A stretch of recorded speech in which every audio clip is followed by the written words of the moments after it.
Welcome back. This is still the POLITY reaching you live from Abuja. Like I said before the break, we'll be delving now specifically more into insecurity within the Federal Capital Territory, Abuja. As you are aware, there have been a series of developments. We'll be taking a look at that right now. I've been joined in the studio by Samuel Danjuma, is a policy analyst and a concerned Nigerian. Good afternoon and welcome to the program. Good afternoon. It's good to have you. All right. First of all, you correct me if I'm wrong. You're a resident of the FCT here at the moment, so it's no news to you what we've been hearing about. Well, I'll speak on the latest development so that maybe we can move further or deeper.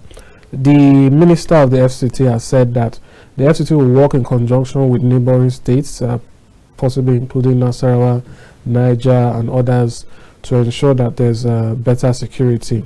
As you're aware, there was a recent kidnapping of Nabia and her family, Nabia who sadly passed away. Though the others have been returned, we heard the story of how they walked for hours, through bushes before ending up in somewhere close to Kaduna or thereabouts. So I'd like to get your thoughts as to, first of all, the state of things at the moment. And if you've been here for a while, what do you think has led to this devolving or worsening of situation? First thing first, let me start on this note that we should take the issue of security serious. Security is not just the business of the government and the security agency. Security is everyone's business. Before I got into the studio, I saw a clip from a sister station where the FCT police commissioner was showing a route around the Pape area, where this kidnap victims and those who kidnap them always apply to get out of the FCT. And from the narratives he was given, the route connects up to Maitama, so it's just like over there and there, over there. And that route is also a route where people also farmers go through to get to their farms. So that's why I said security is every man's business. Our security agents are not wizards. They are human beings. Now, if you don't pass information to them, how do you want them to act? The issue of security is, I'll give this example again. In the first week of December, I was in Kogi. I'm from Kogi, and I was done with my dad, and I was supposed to return back to the state capital so I can sleep and move to Abuja the next morning. And before I left, on my way, I had this instinct not to proceed. So I decided to stop over in the city where I grew up, which is the Ajakuta Tea Company, and checked into a hotel and then came out to get something from the restaurant at the recreational center. And the minute I drove into the place, I parked. I saw 3 men walking to me. So I stopped and I came out, and I was curious to know why they were walking towards me. And one of them was someone who I know very well. And he said that immediately the car came in, it's tinted, number plates covered. They noticed that there was a stranger in town, and they wanted to know who was the person and what was his mission around.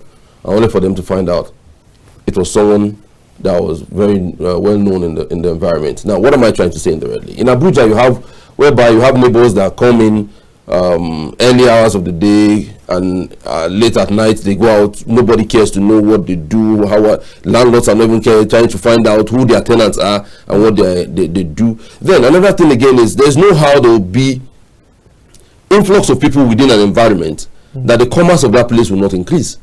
Those selling pure waters, and all this will happen. So I think over the years, the issue of security has not been taken care of properly, and that's why the issue of insecurity in Abuja has been increasing. You see a lot of one chance within this Pape, Zuba route. 2 weeks ago on Saturday, I was going back home after dropping my younger sister with my wife, and we noticed someone rolling on the ground, only for us to find out that he was thrown out of the vehicle, or a moving vehicle, and everything he had on him were taken off by those people. So you find out that it's not just because of the poverty or the hunger in the land. Nigerians and those of the FCT who are perpetrating this act are not just being sincere, because even the people you are robbing are the people who are also suffering like you, who are also going about their daily job. Some people are going out early in the morning around 6:30 to get to work. You rob them, you pick them in one chance. So it's a collective thing. We all have to put our heads together to find a lasting solution to the insecurity of the FCT. And for a few days now, we've seen the proactiveness of the. I think what we want is not reactive measures. I want us to have proactive, whereby we not nip this thing in the bud. That's what we don't have. And with the new deployment, with the creation of the SIS by the Inspector General of Police and the FCT Minister coming to say, okay, we are going to give the police, all the security agencies, not just the police, all the support they need for them to acquire the needed equipment, and the President has given the marching order, go ahead for that. I think with the coming days, things are going to improve. But one thing is this: issue of security, when I mean security, internal security, has nothing to do with the military. Constitutionally, the police has the constitutional right to handle the issue of insecurity. What about when these assailants are no longer run-of-the-mill? You have people coming in with weapons more sophisticated than not just the police, but even some of the military also. Won't you say it has gone past the level? And if we want to use this particular instance, the Nabia situation, from the description of what the father said, while they were trying to break in, he was able to call. So it wasn't even that the police did not respond. They did, actually. They came in with his brother, who he called to get them. And while coming in, these men somehow killed the brother who was in the car coming up, and they were able to also kill, I think, 2 policemen also. So it's almost as though they were overwhelmed, and it seems something beyond the police. And now that they are crossing state lines, walking through the bushes, going past Abuja, do you think the police is still well equipped to be the ones to deal with this? The police, what matters is not just being equipped. What matters is intelligence gathering. If there was someone who saw these people where they were camping few days before they carried out these actions, I think there would have been enough deployment to those areas. And that's why we're talking about equipment, modern equipment. Our policing has gone beyond what we used to know it to be. Crime in the country has gone beyond what it is to be. People burgling people's houses and the rest of them. Now we've seen that it has become, and it boils back to what I talk about, the police. The police are closer to the people. It's easier for you to relate with the police officer than the military man. So when you equip these people, and when I mean equip them, not just the soft and hardwares, you also think about their welfare. A policeman who is putting his life on the line to protect you. Have you ever been to the police barracks before? You mean where they live? Where they live. It's an eyesore. It's nothing to write home about. Now, when you take care of these people, adequate funding for the police to equip them, you find out that you call the police station and they tell you their vehicles have no fuel. You find out that you see a police Hilux and the tires on the legs are that of a Corolla, and you're wondering, how do you want him to run after these people? Now, there has to be a holistic overhaul of the security architecture, not just of the FCT, of the country at large. Now, the president also has to give a marching order after equipping these people, the marching order from the NSA down to the other security agencies in 6 months, in 3 months. I think why we are having these issues because we don't have a timeline where we want to wipe out insecurity, and that's why it has continued unabated. Now, a lot of there's an army general that has just been retired forcefully, and a lot of revelations are coming out from there. Even before I came in, I read where he talked about that those behind banditry and insecurity in the country were, as a result, unquote, have not yet behind the killing of the former chief of army staff and the rest of them. These are shocking revelations, and nobody should sit there and watch and fold them and bring a political relation to it. We all have to sit up. What stops the estates and the localities where people live now to form vigilante groups, whereby these people can see ahead of time? Because when you see ahead of time and you raise alarm early enough, I think it will be enough for deployment of troops, even more armed men to those environments than when you call. Okay, the man who called Nabia's father now, he was not able to even tell his brother the kind of ammunition these guys came with, and the police were not. Ordinarily, the police are not supposed to be going with arms, so it's just because of the security issues around. There's supposed to be an armed squad. I know what the Nigerian police did in days of Ecomog. I remember the mobile and the rest of them. These guys are very effective, but what is happening is that over the years we have neglected them. We have neglected their welfare. A policeman retires after 35 years. His activity is divided into 3. He gets one third of it. Then the rest are spread into pension. He ends up after 6 months. You see him looking wretched.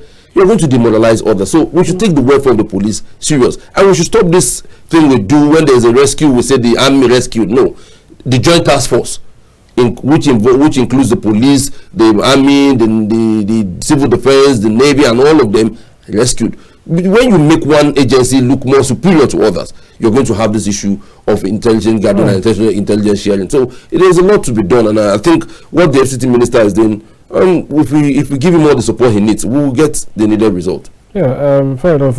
Interestingly, the assailants were actually dressed in military wear from the reports we got, even from the security and all of that. So they didn't even originally think it's something untoward. So it was just like, well, the army is here, and thereabouts too. They figured out what was going on.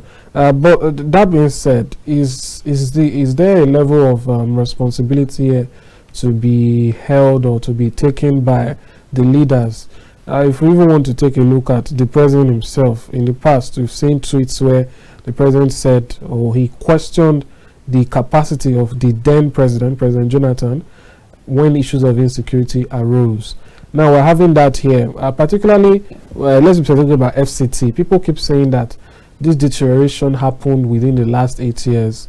They refer to past administrations on the FCT, particularly, I think, the former Kaduna State governor, that things were not so, and so and so on. And there's another issue. People raise that maybe the solution is to have a mayor of FCT, as is said in the constitution. And others say the mayor unofficially is the president himself because he resides here.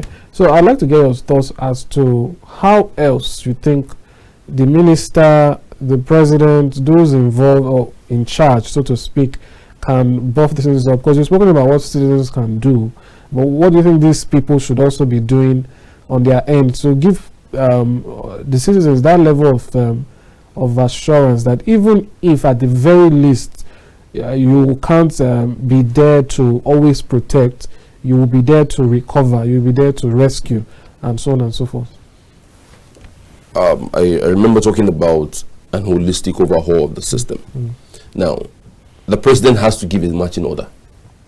A marching order, this involves even up to the FCT minister. In 3 months, I want this cleared. There should be a time frame. It's whereby there's no time frame and it's open. Anybody can. A time frame that in 3 months, I want these guys apprehended and prosecuted. If not, after 3 months, you lose your jobs.